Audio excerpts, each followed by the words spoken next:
Hello again, and welcome to another episode of the Fun Fans Podcast. I'm your host, James Dillard. With me, as always, my co-host, Bailey Jackson. How you doing, Bailey? I'm good. Happy 4th of July week, everybody. Happy 4th of July. If you're not feeling patriotic yet, you will be as soon as we get done with this episode. Little John Phillip. You know John Phillip. We got that going for you right now. We also are going to celebrate our independence with some patriotic programming. We'll point out how patriotism shows through in sporting events, point out some of our favorite pastimes, catch up on all the important topics in sports, especially Clemson sports. But first, the Fun Fans are a proud part of the Fanboys Fangirls Sports Podcasting Network. If you're a true sports fan, the Fanboys Fangirls is perfect for you. Find various nationwide podcasts and other sports media at thefanboys.com and on all forms of social media. The Fun Fans Podcast is the official podcast for Clemson fans. And the official place to eat for the Fun Fans is Ruben's Sports, Spirits, and Catering, with 2 locations in the upstate to get those good chicken wings. 1083 Batesville Road in Greer and 11028 Anderson Road in Piedmont. You can find them at rubensc.com. Rubens is simply a great place to eat for all sports fans.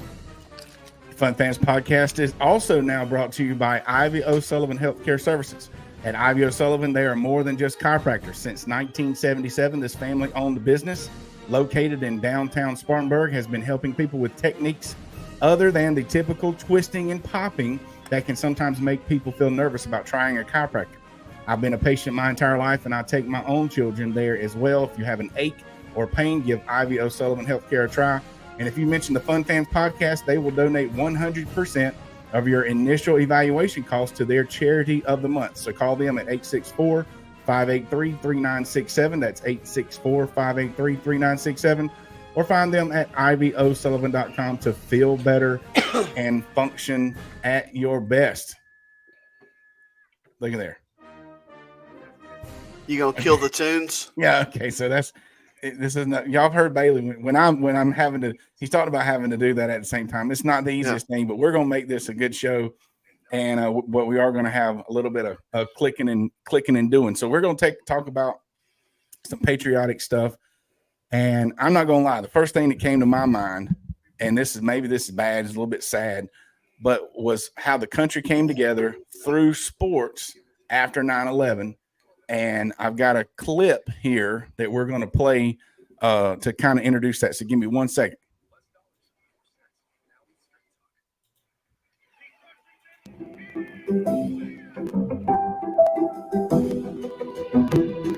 It was just a numbing experience because the last thing on your mind is baseball at this point in time.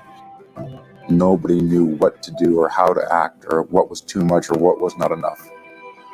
I realized that there was something for us to do, and it was to try to, distract the best we could.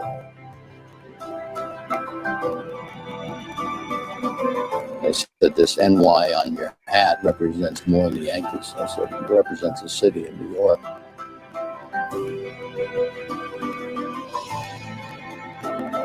All I kept thinking and we kept saying is, I hope he throws a good pitch. I hope he throws a good pitch. And he threw the perfect pitch, and the crowd went crazy.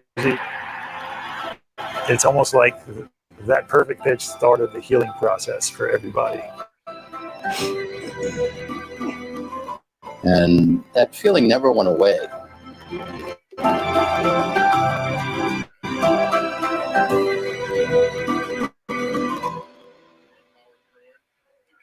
All right, so that was from the 9/11 memorial. And, Bailey, you remember we were young coaches during that time, but you remember every athletic event that followed had a moment of silence. People had American flags, whichever flags everywhere, but definitely especially at athletic events. Is there an example that you remember specifically? I remember the baseball because and then the football season, NFL had just started or was and I on the Brady thing on whatever streaming service I watched it on, they talked about that and, do we play? Do we not play? Right. And I think it, unfortunately, things like that have to happen for us to all come back together. Right. And that's where I think, years and years ago, America was America, and Americans pulled for Americans. And unfortunately now something has to happen, like Japanese invading Pearl Harbor in 1941, 9/11, or something similar, for everybody to get on board. Yep. And on a more happier note, I guess, for all time, baseball has been considered America's pastime. And I'm going to turn this over to the number one researcher guy. That's and me. He's going to tell us, what that's all about. All right. So here's the deal. And I'm not going to take credit for this. I got this from baseballhalloffame.org, or from the Baseball Hall of Fame site. And baseball has brought American culture. It kind of has represented American culture through the good times and the bad times. But right after the Civil War, which I'm not ready for that video yet, though. I hadn't clicked play, so we're ready. But you got it ready. Yeah, I got it ready. After the Civil War, which was probably the greatest internal conflict America has ever faced, soldiers on both sides had played baseball to pass the time. If you think about it, baseball we played when we were kids because all you needed was a wiffle ball and a plastic bat, something and a similar round, couple paper plates to throw out as bases. We used to use trees as bases or whatever, but we were always playing, and the soldiers were playing to pass the time during the Civil War. And when they got done, professional baseball kind of started, and it spans from the Civil War to the Civil Rights Movement. Martin Luther King Jr. said Jackie Robinson made his success possible. He said that. So you're giving credit to the first African-American player to integrate Major League Baseball, and you're Martin Luther King Jr., who led the Civil Rights Movement in the 1960s. Wow. It represents American ideals of hard work, competing, things like that. And then during World War I, 227 major leaguers served. And in World War II, over 500 major leaguers served, and 37 of those guys would eventually be in the Major League Baseball Hall of Fame. Right. So it's drop what you're doing and help your country. So, and then it's back to baseball. And then at that same time, they were debating on whether or not they should continue the baseball season. And the president, Franklin Roosevelt, wrote a letter to the commissioner of baseball, said, yes, play baseball. Baseball helps us through these difficult times. So that gets me to and I was going to save this for later, but let's do it now. Rick Monday in 1976. Rick Monday was a Marine Reserve. He had been the number one pick several years earlier in a draft. In 1976, if you're a history person, that's the bicentennial of America. Okay. That's a time where Vietnam was over. People still remembered the late 1960s. All the chaos was over, but people still remember, and you still had some people protesting.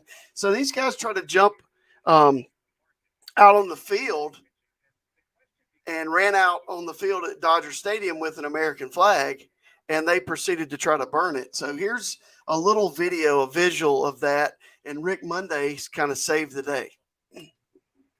And there's no sound, so I'll just continue talking. But these are the guys trying to start the fire, burn the American flag, and out of nowhere, Rick Monday comes and swipes it up. And he played on. They've already made it to the visitor team. Yeah, they got past security out in center field, and he's out there warming up for the next inning.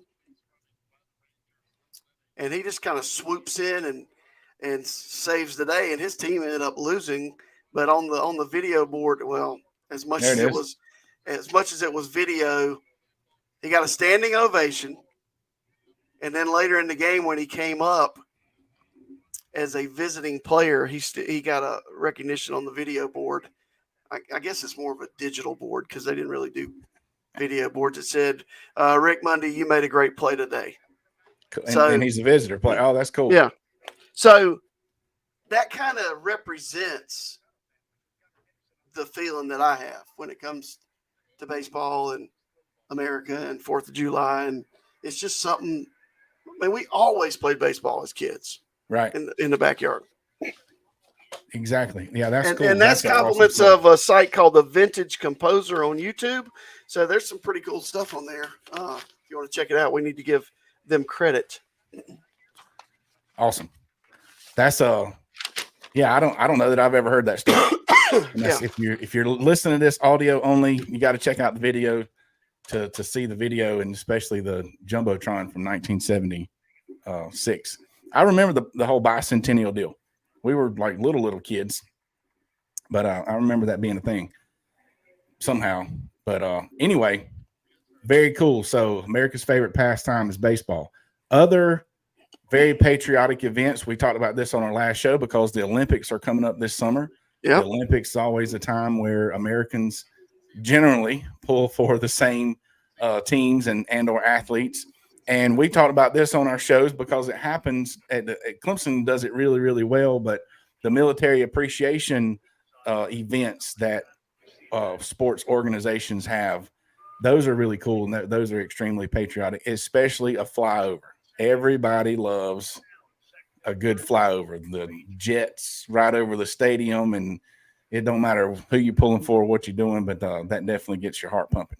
Even at the high school level, we have military appreciation night at one of our football games, and at halftime we will say, if you're a member of the U.S. Army, please stand when when the song is played, and we played their fight song. Nice. And then they stand up, and then the Navy guys stand up. So, and it's really cool. And it kind of brings both sides together. Probably in early November around Veterans Day or something, I'm assuming. We kind of do it early in the year because, football season's kind of over by Veterans Day most of the time. All right. Well, that leads us to the combination of events that people put on regularly and events that have just happened.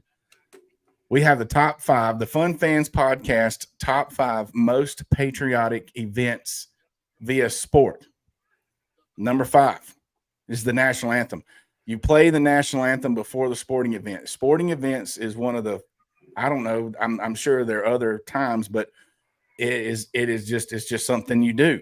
I saw a video on social media the other day where some little league game or somebody, whoever was running the show, it was baseball though, they decided they just were not going to do the national anthem. They had the teams they shook hands and said the rules or whatever they do, but we're not going to do the national anthem for whatever reason. And then people started singing the national anthem, and everybody stood up. They put their hand over their heart, took their hats off, and as a group, collectively, the crowd sang the whole thing. So that was awesome. You're not going to get away with not doing the national anthem. So that's my favorite is when we have a glitch or something at one of the sporting events that I'm at, where the speaker's not working or it won't connect, and the kids will just start it. That happened at a volleyball game we had this past fall with one of my daughter's volleyball games. So right, got to keep it moving with got to do the national anthem. It's a must. It's patriotic. Number 4, as previously mentioned, the military appreciation days. If you haven't been, I'm going to brag on Clemson because honestly, or probably any military school, I'm sure Texas A&M does a great job. Obviously, like the Army Navy game, that kind of thing, but they do a lot of military appreciation, but it kind of everybody's together on that one. That's very cool. Yeah. But you got to go to an event like that. You got to go to a game where they're doing military appreciation. It's just awesome. Number 3, nobody typed it in, so that's my fault. Number 3 says it's Mets Yankees game 10 days after 9/11. Yeah, see, hence the low budget fund. We're still low budget around here. This is how we roll. It's all good. But that's where I was going to put in the Rick Monday. So we'll go with Rick Monday. Okay, yeah. Also. So the Rick Monday and the 10 days after 9/11. Yeah. And you heard the little clip from before. It was something, and then the video Bailey just discussed. I will say that was a tie for 3rd, and that's why it's to be determined. Okay. All right, the number 2, the Miracle on Ice. Now I'm assuming there might be some young folks listening that don't know what that is. Well, I can help them. Help them out. On February 22nd, 1980, the U.S. soccer team, which was a group of young college players, mostly amateur, they had 3 or 4 that had some very minor professional experience, played the Soviet Union, 4-time defending gold medal champions. favorite to win.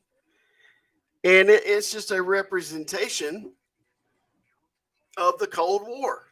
Yeah, Of what right in was the middle going of the Cold War. on Yep. politically and, all of that at the time. And it was called one of the top sports moment of the 20th century. Okay. Yep. So, and do you know, it's like a do you know segment on ESPN. The game was tape delayed.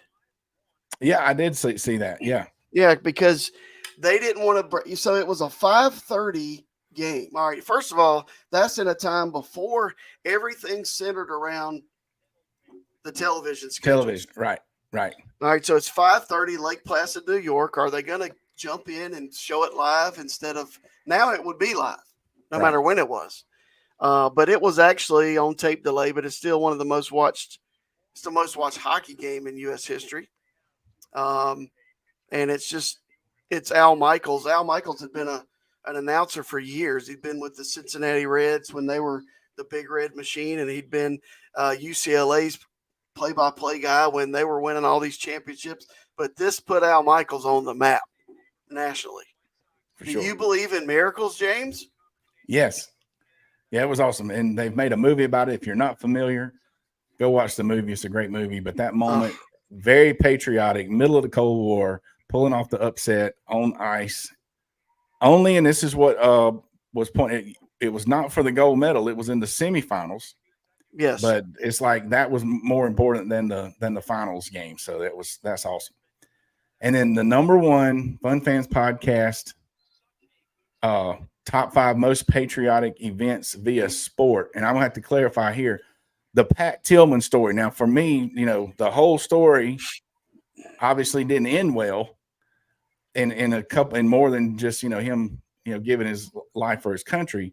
But the simple fact that a professional football player would leave that job, that career, and enlist to go into the military, that's got to be the most patriotic symbol, the symbol of patriotism that I could think of that had anything to do with sports, for sure. So shout out to Pat and the Tillman family. And I've stood beside his statue. They have a statue of him outside of the Arizona Stadium. So that's been pretty cool. All right. So I hope you enjoyed that. We need a quick pause because we don't have near enough energy. We seem to be lacking. We need some W. Wake me up. What? I need some W energy. Yeah. Go to w.gg, enter promo code FUNFANS for 10% off your jitterless energy. They have that stuff in cans now. All right. So here we go. We'd like to Congratulations. Are in order for Trevor Lawrence and his wife, who are going to have a baby. Of course, yay. I don't know if it was my wife or my daughter came running in there the other night and said, Trevor Lawrence is going to have a baby. He's having it? His wife. Okay. So, yeah. We knew what Congratulations. Yay. All right. And also congratulations to Miss Clemson, who just won Miss South Carolina last night. So a couple of congratulatory things, shout outs from the Fun Fans. Yeah. Other things, 2 more things coming out of Clemson. We've been talking about this. We're going to be talking about this every week. Football is right around the corner. Open up with Georgia. You've already heard last week, me and Bailey, there's no way they cover a 13-point spread. I'm sorry. That's just what we're going to say. Not because we're Clemson, because they always play close. They play close. People are underestimating the Tigers this year. Looking forward to the kickoff. And the kickoff for the first home game is 8 p.m. But what else is new that we have not talked about coming up this year, Bailey? And this was announced about a month ago, so this isn't really news, but we haven't talked about it on our show yet, is that the NCAA has announced where they're going to allow ads on the playing surface. And that's new. What were your initial thoughts about that? I mean, that's just where we're headed. I mean, it is what it is. So we've gotten on here, and I think we've represented a little bit, at least, or mostly, of the old school mentality and, don't commercialize too much and this kind of thing. Like we just talked about in 1980, in our lifetime, TV didn't control when they played the games. Whoever was running the show. Right. And now Clemson would kick off at 2:00. Well, what? Yeah. But when they announced that, my first thought was they don't already have ads on the field because when you're in that stadium, there are ads everywhere. Yeah, they're And I just not guess on the field. they're just not on the field. So I'm like, I've never, I guess they're okay. So they're going to throw some on the field as long as they don't make it where you can't tell what the yard, where the yard lines are. I mean, I think it'll be. That'll be all right. I mean, it's actually somebody's going to pay good money for that. Well, I was going to find out how much it would cost to get a Fun Fans podcast logo on the field. So I might have to call over there, see how much it's going to be. Maybe we can raise the money. Probably well, not. I tell you what, it might depend on how small it is. If it's just about this big, I think we could probably get one on the 1 yard line, like so small you couldn't even see it. It should be right in front of our seats and have maybe an it should arrow be the pointing helmet to us. logo, the Paul logo right in the middle. We'll call and see how much, we're low budget here, but maybe we need to advertise and we can get a little more of a budget. All right. Speaking of advertising, what we need to update. So if you may not know, it's been a while. It was months ago. We had some ladies on here with a team called United Row. Okay. ROW, as in like row your boat. You can go find the show. These two ladies they're rowing across the Pacific and they're in the middle of doing this right now. So we wanted to give an update. You can just search United Row or go to our stuff and you can see links and stuff on our social media and you can support these ladies. They are raising money for Hear Her Roar, which is the women's sports initiative at Clemson University. So you're supporting the women, you're supporting the Clemson University athletics, but the United Row team, as of about an hour or earlier this afternoon, they were a little over halfway across the Pacific. They're going from California to Hawaii. They have 1,363 more nautical miles to go. The full trip is 2,800. So they've already gone like 1,600 something. And it's just them it's a pretty large rowboat, but they're just, so find them on social media, go support their cause. But I definitely wanted to give an update on those ladies. Other updates. Give us an O's update, B. I see you checking. They're playing right now, right? They are on actually on ESPN Sunday Night Baseball. They've been on national TV 2 nights in a row. I've noticed that. And they were on Fox, but it was regional last night, so I had to find it. But they're in first place. They're rolling. If you would do me a favor, go vote for the second round of All-Star voting is taking place right now. All Go to MLB.com/vote. And there's like 6 Orioles that made it through to the second phase, which means they're in the top 2. So we're trying, and I say I feel like I'm part of the family. That's right. We are voting. We are voting. You vote 2 times a day, and I vote twice every day, and Whit votes twice every day. And so we're getting them. This is a great story, and only people that know the ins and outs of it understand it, but I'm enjoying every second of it. Awesome. Speaking They're not of doing other, great right now, but they have plenty of time. Yeah. Speaking of other great stories, I'm just going to throw this out there. If you're looking for some big time inspiration, right here at the Fourth, who needs it? But you need to. This is a really, really cool. If you hadn't already seen it, go to ESPN's website and look for their story on adaptive golf. Bailey, I sent you that link. Did you watch that video? Yeah. It's great. That was something else. So I thought you said you could look at Joe Biden's golf swing and yours wouldn't be so bad. Yeah. Well, I was. Is this the part where we argue about our handicap, our golf handicap? That's kind of no. That wouldn't be. I would definitely. I'm not gonna get into this, but my man needed some W energy drink the other night during the debate. I need to go to W.GG. Yeah, and Trump maybe had too much W all the time. Anyway. But yeah, Bailey's got me on the golf handicap. That's for sure. There was no argument there. But go to ESPN's search for adaptive golf and check that out. It's an outstanding story. Speaking of golf and outstanding stories, for the second year in a row, the Fun Fans podcast is the official podcast for the Orange and White Alumni Weekend Fundraiser sponsored by WAB Sports. That is Wayne Buckingham's sports company. Check it out. You heard Coach Cliff Ellis on here. I'm going to replay our interview coming up later this week, and it's on our YouTube channel, so you can go find it anyway. But he talks about how great of a cause it is. We're raising money for scholarships for Clemson students. They raise money for school supplies for kids, in the local public schools around Clemson. And it's a Friday night tailgate. There's an autograph signing on Saturday. There's a gala on Saturday night. Then there's a golf tournament on Sunday. So it's a full weekend. There'll be big-time Clemson folks there. Danny Ford's always there. We already mentioned Coach Ellis, Wayne Buckingham. Last year was Dale Davis, Homer Jordan. Eldon Campbell. Yeah, Levon Kirkland. All these kind of folks are always there, so you get to hang out, rub elbows. And a lot of this stuff is free. The tailgate on Friday night is free. Come in and get the autograph signing is free. But you can make a donation to get a ticket to the gala. And, of course, the donation enters a team or a player into the golf tournament, and you can find all that information on our social media. So go with us to support Wayne Buckingham's Orange and White Weekend. That is the first weekend of August, 2nd, 3rd, and 4th. All right, real quick.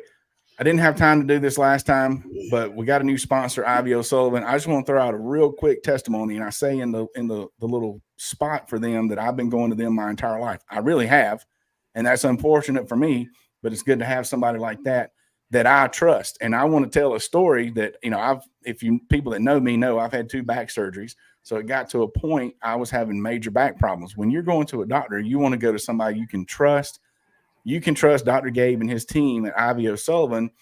And to me, a really big sign of this was it's about a decade ago now when I was having so much trouble and trying to help me. He was doing everything instead of just continuing to do this, that, and the other at his office. And I guess you could say, take my money. He said, we've done all we can do. And he referred me to an orthopedic. Now, I don't know. You hear stories about chiropractors and they don't believe in other medicines or medical this, the other. But it gets, if they can't help you, they're going to say, we can't help you. And that's what they did for me. And that instilled tons of trust for me in Dr. Gabe and his team out there. So that's just a quick testimony for me. Go check them out. And I still go because, maintenance. I'm on a maintenance plan now. So just want to throw out a quick testimony for Ivy O'Sullivan, downtown Spartanburg. All right. Cool.